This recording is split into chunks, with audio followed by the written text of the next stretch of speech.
Welcome to the University of Salford's virtual professorial lecture of Professor Jackie Leigh, a nursing academic in the School of Health and Society. The university is one of the fastest growing universities in the Northwest, and I'm so pleased you can be with us today to listen to Jackie's inaugural lecture. We've been recruiting students from a wide range of backgrounds, and our focus is to give students the graduate attributes that need to meet their aspirations and to prepare them for the world of work. The University of Salford is a university which raises educational aspiration in our communities across Greater Manchester by producing highly skilled, work-ready graduates and working in partnership to address major challenges which face our society, such as health, ageing population, climate change, and the growth of digital and robotic technologies. We see collaboration with external partners as a priority of our success, with civil leadership role within the city. Within the School of Health and Society, we're working in partnership to enhance the delivery of health and social care in Greater Manchester, providing workforce development skills and research to make a difference to people's lives. The school is the largest provider of nursing and midwifery and allied health professions, and we have developed this as well as improving high quality programmes, and we are now seen as one of the largest in the UK. Our developments include apprenticeships across health professionals, and we see this as a really growth area to support the workforce. In the International Year of the Nurse and the Midwife 2020, we have seen the global importance of health professionals and especially nursing, which there is a global shortage. The COVID pandemic has shown the importance of nursing and the need for nursing education and practice learning. Professor Jackie Leigh's inaugural lecture, The Future of Nurse Education Practice, Imagining the Art of the Possible, is both timely and pertinent to what is occurring in the world. Jackie will be sharing her vision on the future of nursing profession, the importance of practice learning and education through a bold lens of quality and growth of nursing to meet the health demands of the population. I am sure this will be enlightening and will give you food for thought on the future of nurse education practice. I want to give you some housekeeping before we actually start the main event listening to Jackie. I'd like to go over how you can participate in today's event. At any time during the lecture, you will have an opportunity to submit questions to Jackie, which hopefully she will have time to address. To do so, just type in your question on the Q&A on the right-hand side of the screen. At this time, allows Jackie to be able to see those questions and hopefully be able to answer. We will be recording this session and we'll share the link after the event for you to be able to see again or share with colleagues. So an introduction to Jackie. Dr. Jackie Leigh is a Professor of Nurse Education and Practice at the University of Salford. She's a registered nurse with contributions that Jackie has made in learning and teaching positively influenced the university's activities and have had a national and international reach. She is an advocate for interprofessional evidence-based education, teaching and learning. Jackie has had significant experience in developing and evaluating innovative curriculum that meets the workforce needs in health and social care. She has worked across Greater Manchester, creating opportunities for development of healthcare workforce. She has expertise in nurse education practice and is recognised at the highest level, receiving multiple Learning and Teaching Awards, including Advanced HEE Principal Fellow, National Teaching Fellow, Collaborative Award for Teaching Excellence, and multiple University of Salford Vice-Chancellors Distinguished Teaching Awards. Jackie is a member of Sigma Global Nursing Excellence and the Centre of Advancement for Interprofessional Education Research Group. She is also the Deputy Chair of Health Watch Salford. Jackie influences the delivery of design of local services, not just for people who use them now, but for anyone who may use them in the future. Jackie represents the university on a number of committees related to nursing and educational practice across Greater Manchester, whilst also leading on and involved in a number of funded research and evaluations in the field of nursing education practice and supervision models in clinical practice, which we require and we require to change at pace. It gives me great pleasure in introducing Professor Jackie Leigh and her inaugural professorial lecture, The Future of Nurse Education Practice, Imagining the Art of the Possible. Okay. Thank you, Margaret, and good afternoon, everybody, and thanks for your lovely introduction, Margaret. I'm truly grateful and feel humbled by the number of range of people online today, a truly international audience, and thank you all for coming. An inaugural lecture is an occasion of significance in an academic staff member's career, and this is definitely true for me, and I feel extremely proud to have been appointed a Professor of Nurse Education Practice at the University of Salford, and I hope that at the end of this lecture there will be people in the room who will be inspired to think about or continue a pathway that leads to a professorial position, even by a teaching and learning student success route. My inaugural lecture is providing me with the opportunity to explore the future of nurse education and practice learning, hence introducing my mindset of always imagining the art of the possible. Key is that the nursing profession requires a clear vision for nursing, with nursing curricula that will realise the vision translating into students transitioning to professional practice that has the right knowledge, skills and behaviours to deliver compassionate quality person care, with the students settling into their new working environment very quickly feeling a sense of belongingness.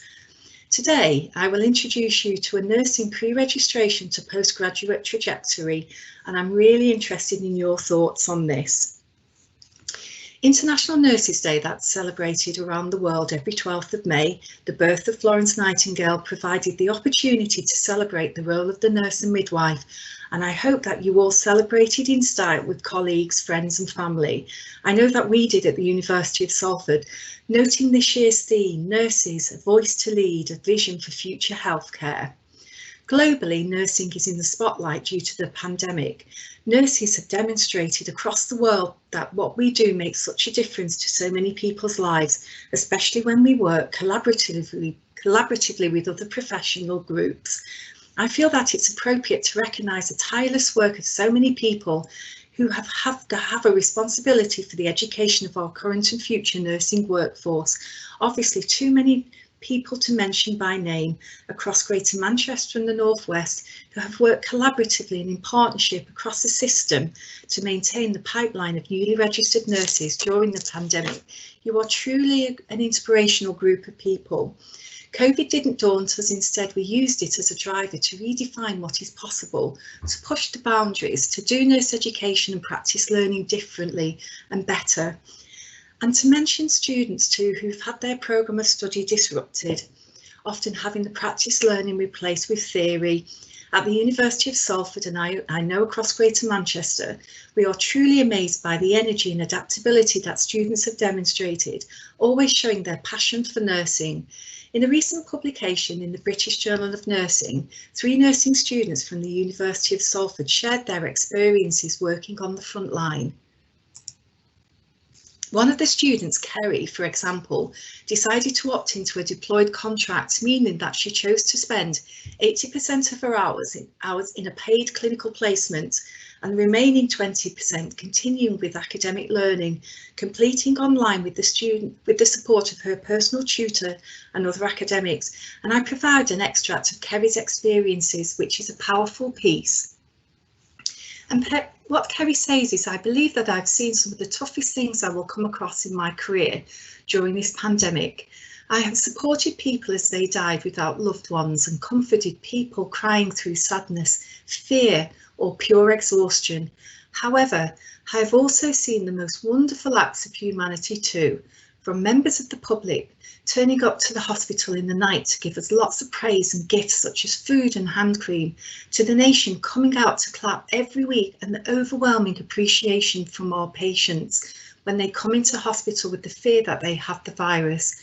I will reflect on the things that I have experienced, and when I feel drained and defeated through life, work, or when I'm struggling with an assignment, these things will remind me that I am strong, and no matter how tough things get, it will all be worthwhile for both myself and my patient.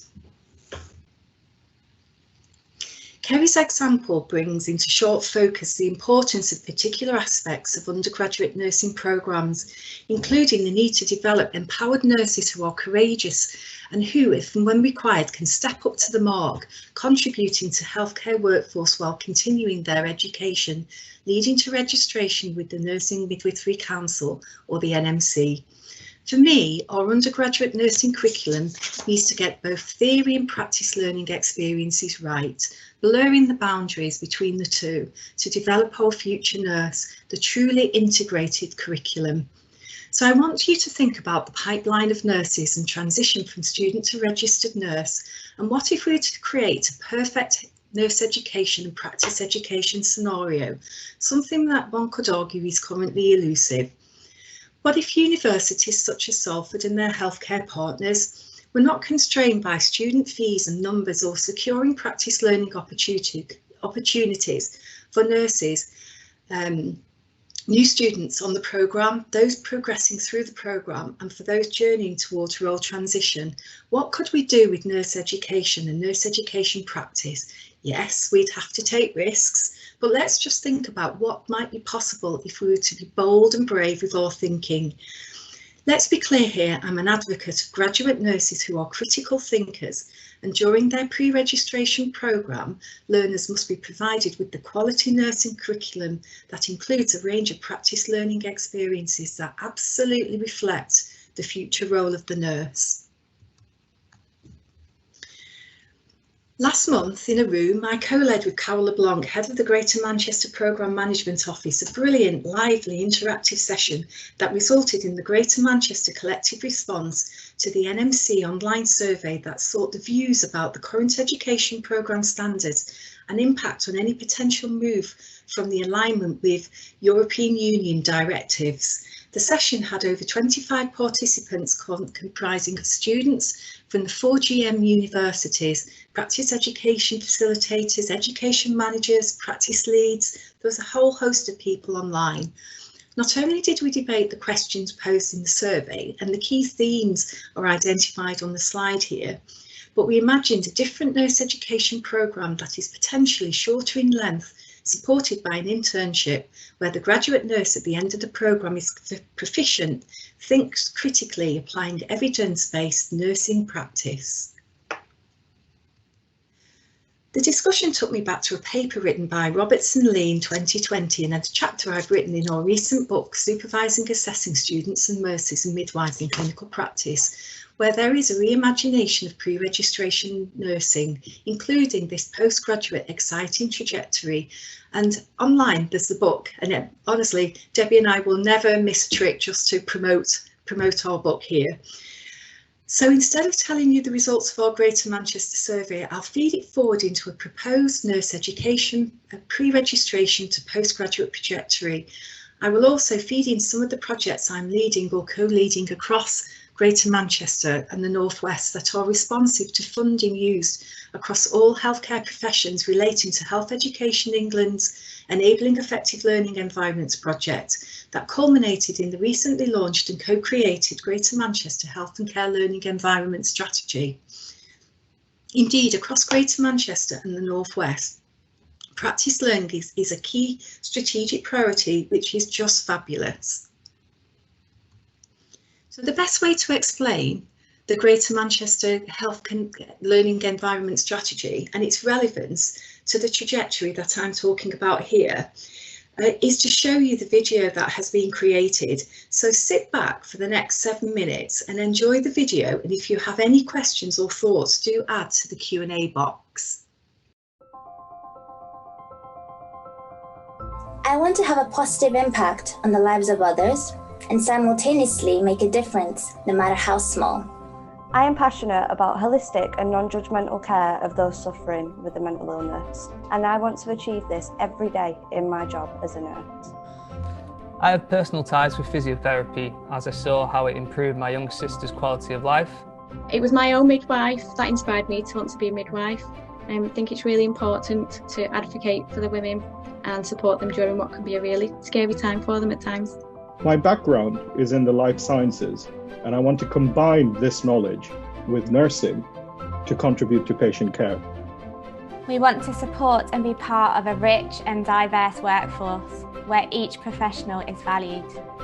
We want to give all students the necessary support to fulfil their roles and to maintain good services and improve care for all.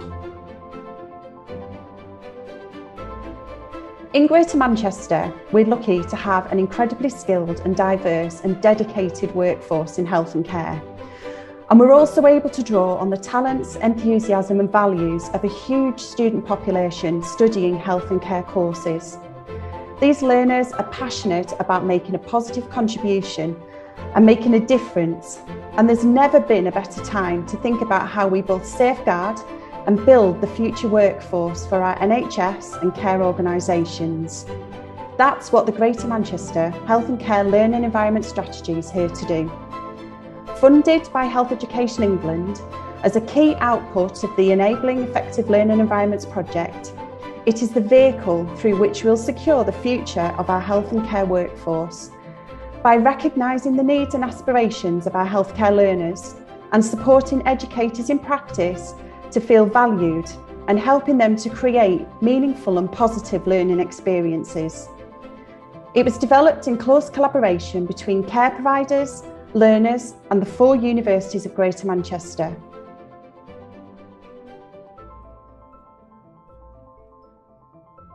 A good learning environment has a culture where learning is seen as important and it's part of everyone's job. We want everyone to be given the opportunity to fulfil their potential. I would want a learning environment that guides me through the nursing journey, culminating in me becoming a better, self-confident and competent nurse. I want to feel like I'm contributing and being a useful part of the team. Having a positive learning environment experience will influence my decision about which aspect or setting of physiotherapy I'd like to further my career in. It's really important to focus on what it is that brought you here and how hard you worked to try and get a place to be a student midwife. It's important to have supportive colleagues that can help you gain the confidence and teach you new skills. A positive experience working with an inspiring team can really leave a lasting impression, and this can increase your motivation to start a career as a registered nurse. At the heart of the strategy are 3 very simple pillars that will guide everything that we do. Get prepared. This means helping students to be ready for their learning experience, to embrace the practicalities of life as a healthcare learner. But it also means that by working with providers to make sure that everything is in place to provide the student with a great experience from day one. It is vital that learners, learning environments, care providers and universities are adequately prepared so that practice education can be effectively supported. Under this pillar, the strategy focuses on partnership, working and collaboration. It's about working together to manage how we coordinate the impact of investment to facilitate learning environments, how learners are prepared and welcomed, and how we raise the value and importance of the learner across Greater Manchester Health and Care System. Embrace the experience. This means establishing a mindset in both providers and learners that seeks to make the most of their learning experience. We want everyone involved in facilitating learning and education in practice to enhance every learning opportunity. To support this and to ensure that all involved embrace the experience of learning and educating, we must ensure that the value of this is clearly identified and embedded across Greater Manchester. Model the future. This means using the learning experience to create better ways of working and better learning experiences for all. It means learning from what works and sharing our learning with colleagues across Greater Manchester and beyond. We want learners, learning environments, care providers and universities to be given the permission, direction and aspiration to drive change across all pre-registration non-medical programmes, embracing the developments in health and care delivery across all sectors. To do this, we will need to understand and overcome our shared barriers and extend our approach to what we perceive as an effective learning environment, responsive to the developments in the Greater Manchester health and care system. The good news is we all want the same thing. We all want great experiences for our learners. We all want to make sure they're able to contribute and become valued members of care teams. We all want a culture of respect and teamwork, and we all want to maximise partnership working. We all want to encourage responsibility for practice education and the development of effective learning environments through empowerment and collaboration to drive culture change across Greater Manchester. We all want to make Greater Manchester a great place to start and maintain a fulfilling career in health and care. We all want to work together to create great quality learning environments to support our learners and to deliver the highest possible quality of care for the people of Greater Manchester. And this strategy is where it all starts. But we all have a role to play in making this happen. We have a responsibility to each other and to the future for our region to get this right. You can find out more about the strategy by visiting our website www.manchester.ac.uk/effective-learning-environments to see how the Greater Manchester Health and Care System and universities, in partnership with Health Education England, are investing in bringing about the changes that we all want to secure and educate our health and care workforce for the future.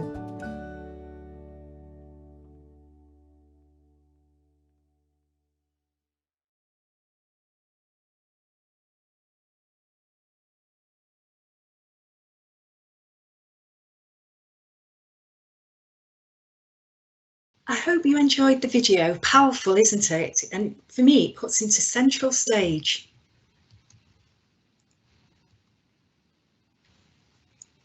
The practice learning component of not just nursing students, but all of our health and care students whose programme leads to professional registration. And do you know, across Greater Manchester, we have 4,600 plus students studying with us annually. This is why it's so important to get this right. The practice learning for nursing, the integrated theory practice curriculum. So now I want you to think about the GN strategy and situate its philosophy and content with our pre-registration to postgraduate trajectory that is being proposed here that I feel will future-proof the nursing workforce. I'm going to use a storytelling approach using PowerPoint to highlight the key areas and whether the things that I'm proposing are a current reality, so are in place or being set up, or whether this is a proposal or a wish list, desired but seen as an essential system or criteria required to raise the value and impact of the learner, change mindset to make the most out of every practice learning opportunity, and for disseminating what works internal and external to Greater Manchester. I will also interject with the possible changes that the NMC, in my opinion, should make to their education standards, leaving behind components of the antiquated EU directive that is stifling nurse education and the creation of the future nurse. So proposed is a trajectory that imitates the structure of medical education, but also includes some exciting additions. Medical education in the UK is wide and diverse, and on average, undergraduate courses last between 4 and 6 years. After the undergraduate training, newly qualified doctors undergo 2 years of foundation programme training before choosing a specialty. And this is to ensure that they follow a structured programme of study and practical experience before progressing to specialist training. This approach acknowledges that the learning is a lifelong process and contains a number of transitional and development stages. So students commencing on our pre-registration to postgraduate trajectory will start on the pre-registration graduate programme. I'm going to use a 3-year programme length whilst being mindful of the multiple routes into nursing that will require the flexible delivery of this part of the trajectory. Also being mindful that the NMC post-survey results may longer stipulate the length of a pre-registration programme. So, students will be introduced to our integrated curriculum that puts the person and quality nursing care at the heart of what we do. Our curriculum totally blurs the lines between the art and science of nursing practice, used as a vehicle to operationalise the NMC future standards of proficiency for registered nurses that specify the knowledge and skills that NMC registrants must demonstrate when caring for people at all ages, ensuring the delivery of safe, compassionate, effective care. The standards also incorporate the EU directive that I mentioned to you earlier in the lecture. So our trajectory is based on the scenario that the NMC does the right thing, modernising its standards so that our trajectory can become the reality. So within our curriculum, the integration of the art and science of nursing practice is so profound that our nurses will not undertake a full practice learning experience or placement until the start of the 3rd year of the programme.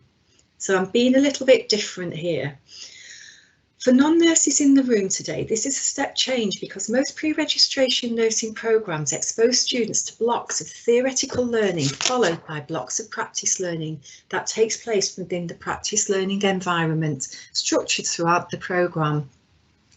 So what are they doing for the first couple of years? How do we keep students motivated and prepare them for registration? Well, they are experiencing an empowering form of teaching and learning, fostering increased autonomy and greater engagement, enabling them to integrate nursing knowledge, applying it to a clinical situation, but within the university setting, integrating the art and science of nursing. So, okay, but how?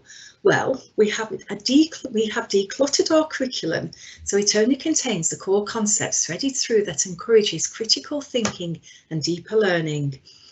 Teaching through the application of signature pedagogies allows us to focus on the fundamental ways in which future nurses are educated, preparing them for professional registration with the NMC. And crucially, our curriculum planners, programme leaders, module leaders are empowered to shift their mindset from creating subject-specific content to an emphasis on big, bold and brave ideas that span multiple subject areas and/or disciplines. So who are the educators, you might ask, that are teaching our students during the first 2 years of their programme, who are skilled in problem-based learning, team-based learning, case studies, simulated-based education and reflection, creating the teaching and learning experiences that best facilitate students to think, act and behave in the same manner as the experts in their chosen field of nursing practice. So our educators during the first 2 years of the programme are an eclectic bunch who are working collectively and in partnership to future-proof nurse education. Our educators are those that will facilitate students who, according to Crook et al. In 2020, best facilitate learning within 3 fundamental dimensions of professional work: to think, to perform, and to act with integrity. And for me, always working within the NMC code. It would be interesting to understand who you would include in our eclectic teaching team, who all need to be steeped in research-informed teaching, bringing their unique contribution to how they integrate the art and science of nursing for the benefit of student learning, applying the most up-to-date methods, especially inclusive pedagogies, thus creating the teaching and learning experiences that are based on respect and value for diversity, individual differences, varying academic abilities and students' participation, thus reducing social exclusion, closely relating to the core ideas of the United Nations Agenda 2030 for Sustainable Development Goals, that is, to leave no one behind. And do use the Q&A box just to identify who you think the educators are within the first 2 years of the programme. Crucially developed in the first 2 years is a special type of student-teacher relationship underpinned by narrative pedagogy, whereby teachers and students adopt coaching conversations seeking to establish mutual partnerships in a lifelong quest for knowledge. Together through personal tutor groups and module teams, and later through the practice supervisor, practice assessor and academic assessor relationship, students and teachers form a reciprocal community of learners exploring how and in what ways one becomes a nurse. Our eclectic teaching team have combined their expertise to support students apply their learning through introducing to what Mills et al.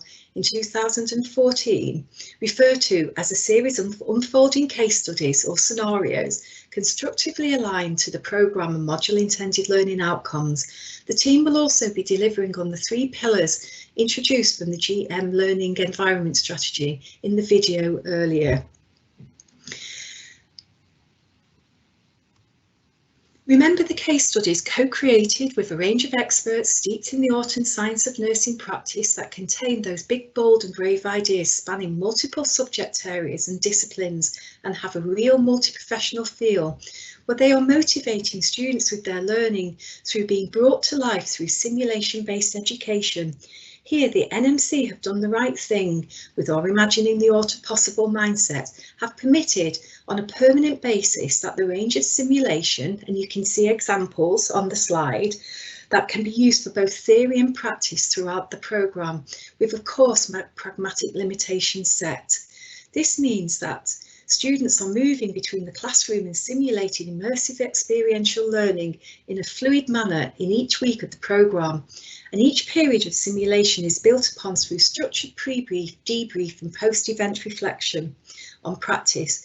Thus, with the student building up the hopefully updated repertoire of knowledge, skills and behaviours set out in their modernised NMC standards for pre-registration nursing that now includes salutogenic practice, focusing on factors that support human health and well-being, rather than on factors that cause disease. Indeed, salutogenic practice is a core concept prominent within our decluttered curriculum, and importantly, we are making that professional socio-cultural shift from a medically dominated, disease-based curriculum to a values-based, person-centred model of care. This culture shift away from a more pathogenic view of health, as you will see later, will in time reverse the over-reliance on traditional NHS placements that typically reflect a medical model. Importantly, this culture shift to the contemporary health curricula is essential for 21st century nursing care and supports the delivery of the NHS long-term plan and subsequent integrated care services agenda with its neighbourhood, place and systems.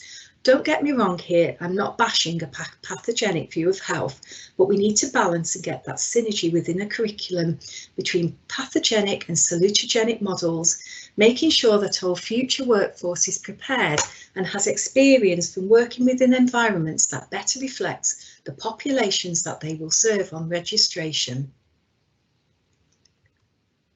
So how do we do this, balance the salutogenic and pathogenic curriculum?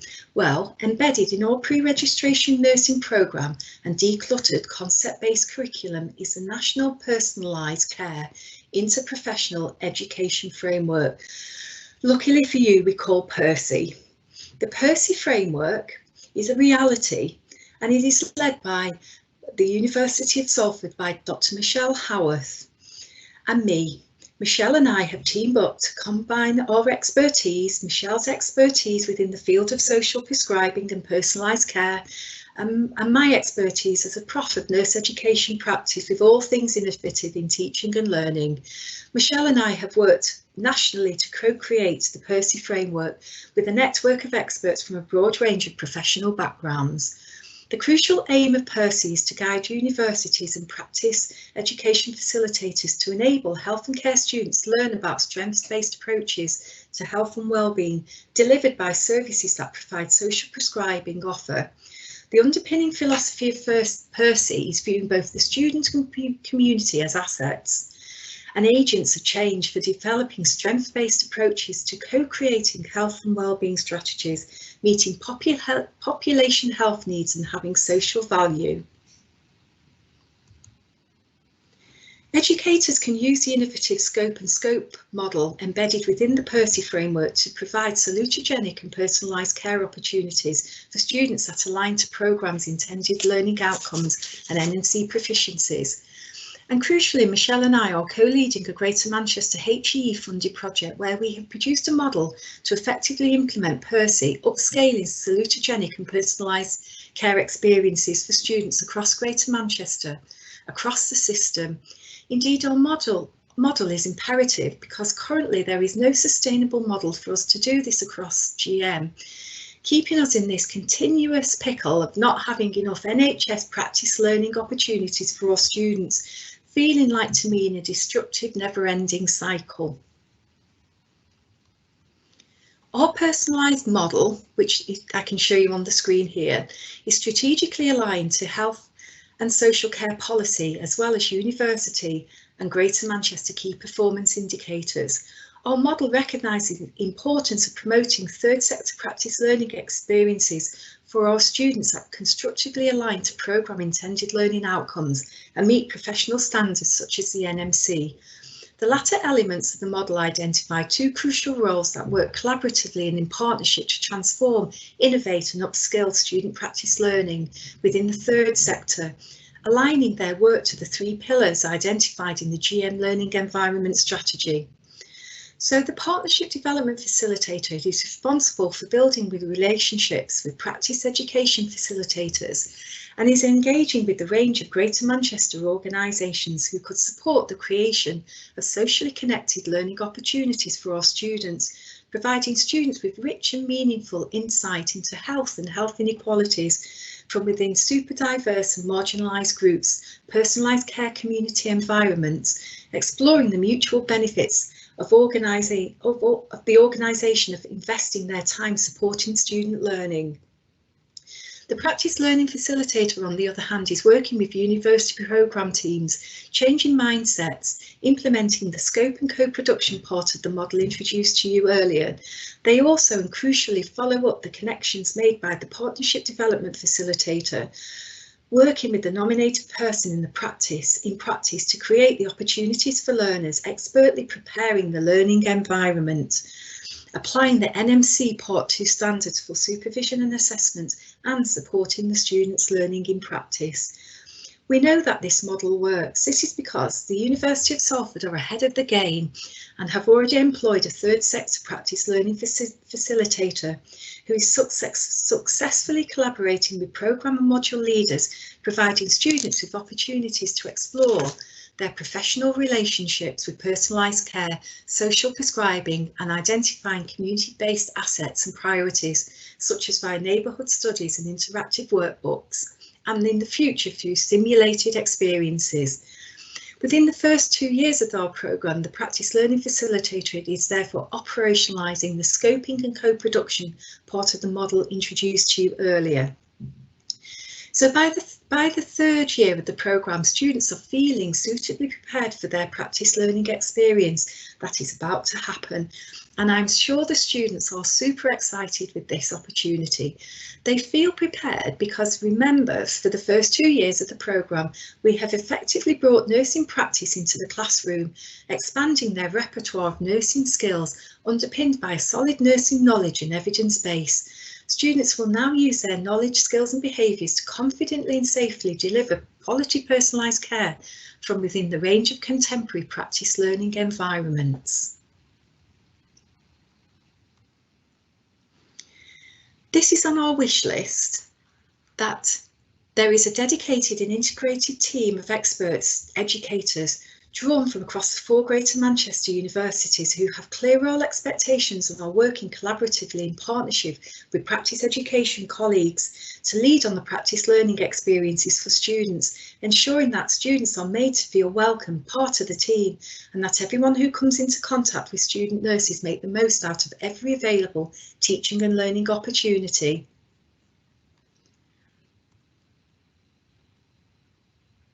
The team of practice learning experts have a similar mindset, acknowledging that the practice learning environment plays an essential part in the student's journey towards registration, and have looked critically at the Nmc Pre-Reg standards, understanding what needs to be applied to create innovative practice learning experiences and to promote the effective practice learning environment. And I've had a few examples are identified. I'll just go back, sorry, from here. A few examples are identified next from the NMC standards that include implementing the right governance systems to ensure quality and setting up the systems that students can effectively and feel comfortable when raising concerns. The team of practice learning experts consistently apply and are indeed generating the evidence base around those factors that promote the effective learning environment. Indeed, professors like me and readers will facilitate the best learning environment for research and evidence-informed teaching and learning that are applied to ensure the conducive practice learning environment, with governance coordinated through the Greater Manchester Practice Education Centre of Excellence. Yes, this is an exciting and future reality, born from an important output from one of our projects. Students on the video viewed earlier can clearly articulate what makes an effective practice learning environment and are clear of their practice learning expectations right up to professional registration. And I have included a range of evidence-based factors taken from the literature, and indeed a crucial role for the team of practice learning experts is to create the right culture and atmosphere for learning, providing students with a variety of learning opportunities, something that you could argue is more easily said than done. So how can we do this, create the right culture? Well, firstly, it might be useful to understand what we mean by culture. In the context of practice learning, culture is the way in which nurses and other members of the multidisciplinary team concern themselves with supporting learning in others and in the way that they engage with their own personal learning too.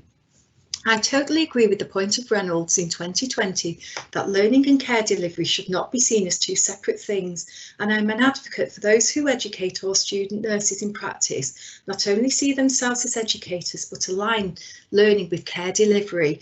This principle aligns with the World Health Organization global standards where the interaction between the student and the client should be the primary focus of quality education and care.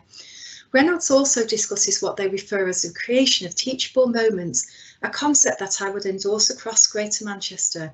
Indeed, the culture of clinical learning, advocated by our team of practice learning experts, translates into everyone making learning their business. Importantly, there is a conscious effort by everyone to engage with learning throughout practice development initiatives, through personal learning and through the supporting of each other.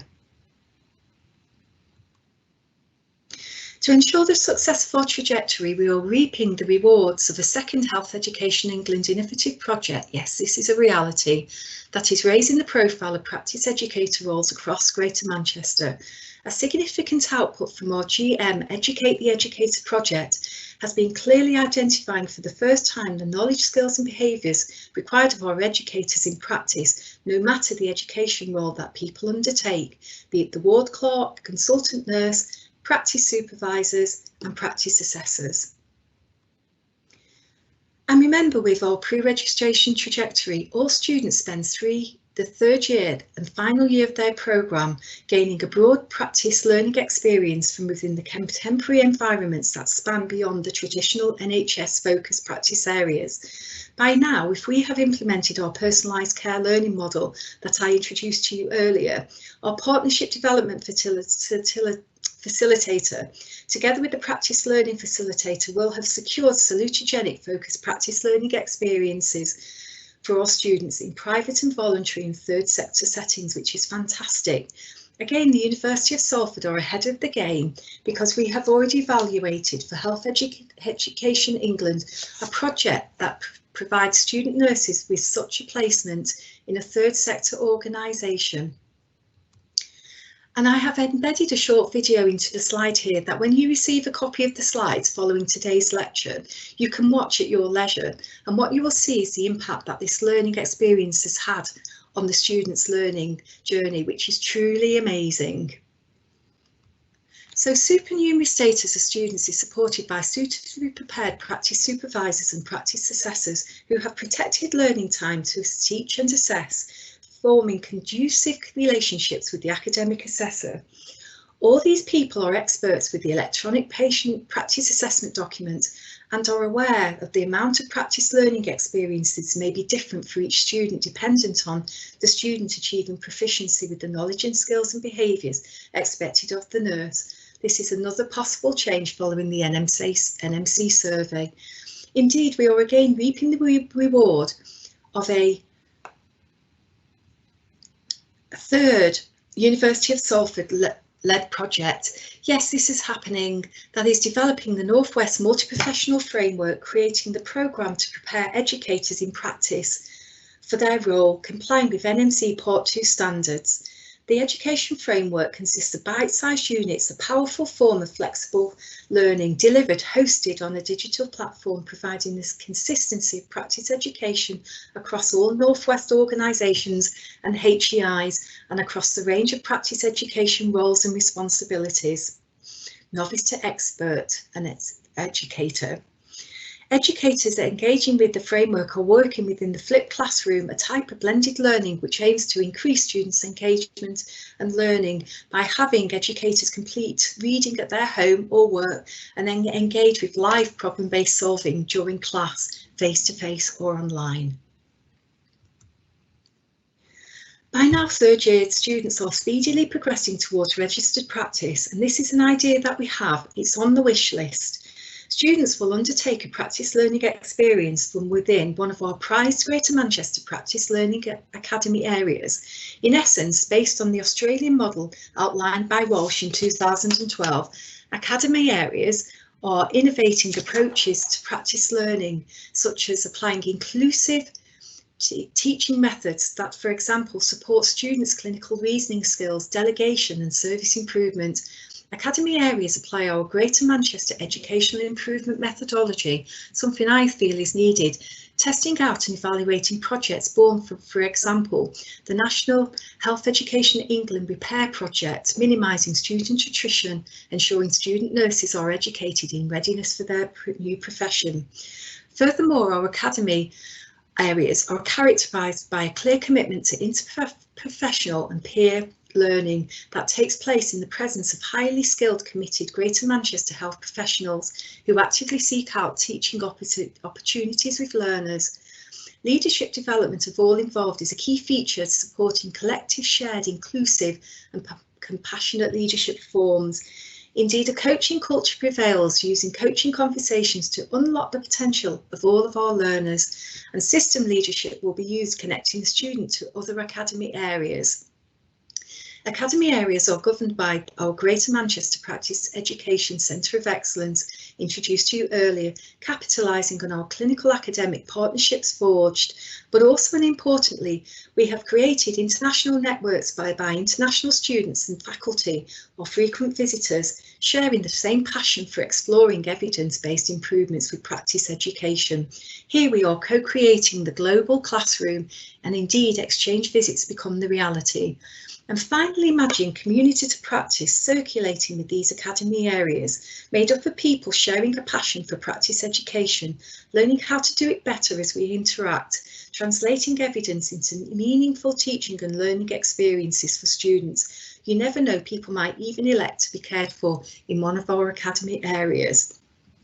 So at the end of year 3, graduate student is granted, and once programme requirements are met, the student is granted NMC registration.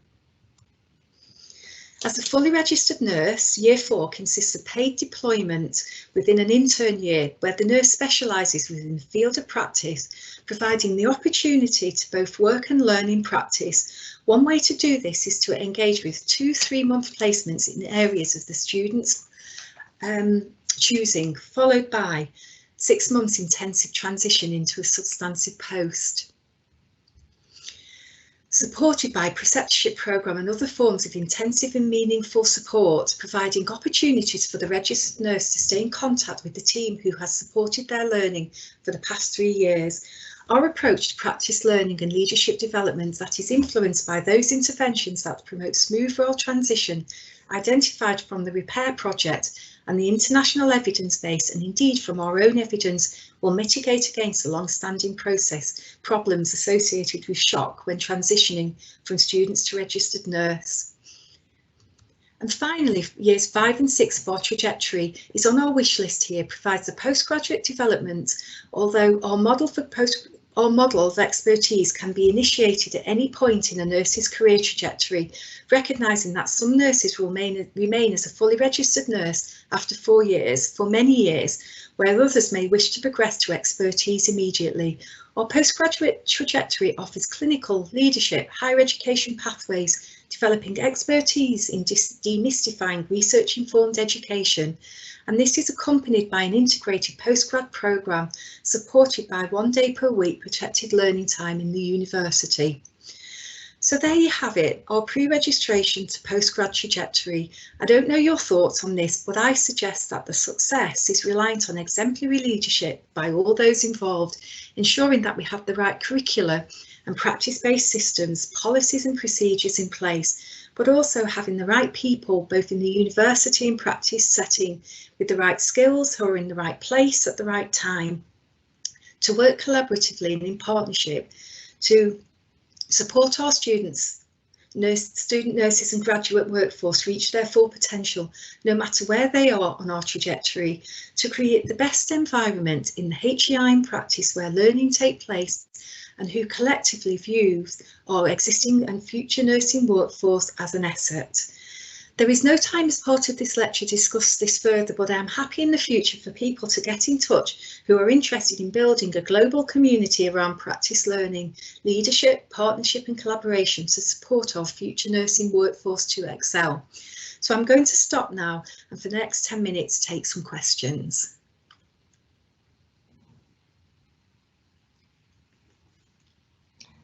Thank you, Jackie, for an amazing inaugural.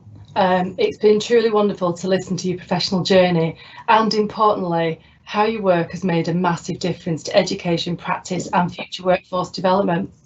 So I, like many others, have been inspired by your vision and the art of the possible, and I look forward to seeing how these innovative ideas develop. But as you say, we've got time for questions now, and there's some amazing questions in the chat box that I want to put to you. So the first one is Ian Pete. So he said, "Thank you, Professor. There is so much potential that we can convince organisations like the NMC that can change is a constant, not a static, as stated in the standards.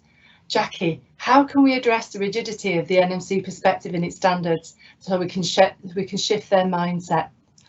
Over to you, Jackie. Okay, thanks, Ian. A typical question that I would definitely expected Ian to ask. Well, hopefully the NMC are online today, so hopefully they can see if they do change their rigid NMC standards and think about the art of the possible, you can see what absolutely is possible. We definitely need to think more creatively, we need more freedom to think. We definitely need to really think about the knowledge, skills and behaviours that's expected of a nurse by the end of their programme, and especially those that are required when we're all thinking about the salutogenic placements and practice learning opportunities. So maybe the first point today is having an NMC person on board who's listened to this presentation. But we definitely need to lobby, we definitely need a voice and to lobby the NMC just to think about what is the art of the possible if we do change our mindset and be a little bit more flexible with the way we think about the future role of the nurse. Thanks, Jackie. And there's another question here from Livon Hume, who wonders what you think should be the signature pedagogies for a pre-reg nursing curriculum. Okay. Well, when I read about signature pedagogies, I just loved the concept because they have, if you implement one, they have different structures and dimensions to them. So you're not just thinking about core concepts, sort of how we act and how we teach and how we learn, but there's also that moral set of assumptions too. Which is absolutely, and it's all about you know, your attitudes, values and dispositions. So for me, I think that they are simulation is a brilliant one, because you know, we can test our assumptions, we can test out skills, knowledge, we can think about the moral dimensions through simulation, through, for example, more creative ways of case studies, problem-based learning, and also I would say that how students learn in practice as well. So it's almost the clinical instruction is also a pedagogy that we would use within nursing. So thanks, Livon, for that question. There's another great question here, Jackie. Nursing applications have risen massively in the past year and as a result of people being inspired by the work of nurses during the pandemic. So it's something that both you and Margaret alluded to. So this rise in applications only makes up for the numbers following the removal of the nursing bursary, so controversial. So how can we keep this momentum and continue to attract people into the profession? And is the model of education that you've talked about part of that solution? I think there'll probably be a couple of models of education in the future, because we'll have apprenticeship routes, we'll have those nursing associates who may be entering into a graduate programme, but also we need to keep nursing fresh. We need programmes that are fit for purpose. Personally, I think we obviously want more students in nurses in the system. We want out of the pipeline, we want some absolutely committed people who can deliver on person-centred care, which is absolutely crucial. And I think there could be opportunities with the NMC, because at the moment, obviously, with the EU directive, students have to spend 2,300 hours in practice. And I think that that's what's causing the problem in terms of bottlenecks, when sometimes we know that students have actually reached their proficiency way before those 2,300 hours, which means that, you know, they could take on a very different role, a peer learning role, which would then offer some opportunities for us to actually increase our student numbers across the system, across Greater Manchester, because we could get a better throughput. So I think it's always really important to keep fresh the role of the nurse, keep fresh the vision of the nurse, and that our nurse education needs to keep up with the changes. And I think it's fantastic that there's so many more people really do want to think about a career in nursing, because it is fabulous with lots of opportunities. And I'm sure that the nursing profession will love to see more recruits. Thank you. And I've got another question here about, and sort of links to this. Do you think the curricula as it stands currently prepares nurses well enough for the roles in care homes and other settings that are non-hospital or NHS settings? What are your thoughts about that? That's a good question, whoever posed that. I think that there's a real opportunity now for the NMC to really look at the range of knowledge, skills and behaviours that they are embedded within the current pre-registration standards. And now that we're all shifting away from the EU standards, I think we really do need to think about what are those knowledge, skills and behaviours that we do need for student nurses, you know, delivering care within the nursing homes and the third sector.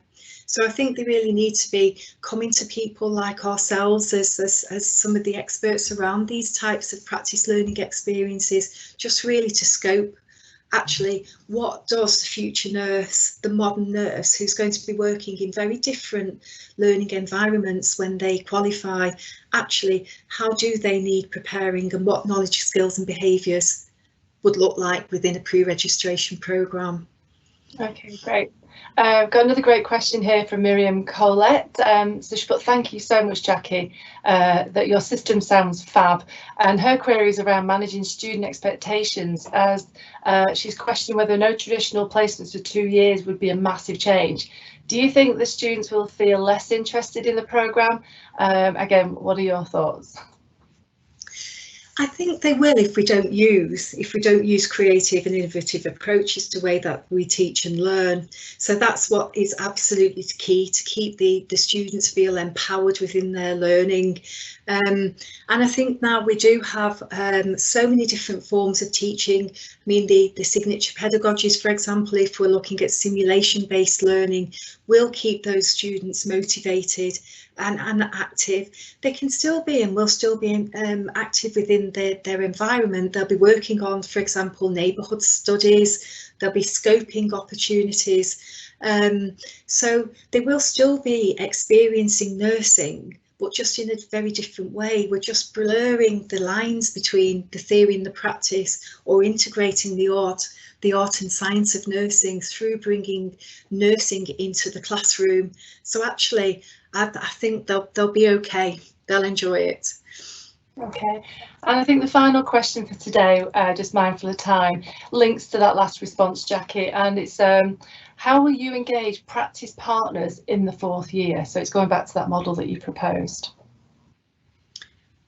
it should be really, really easy, because we've been the journey of a student to becoming a registered nurse. Our partners are with us all the time, so it will just be a extension of that journey.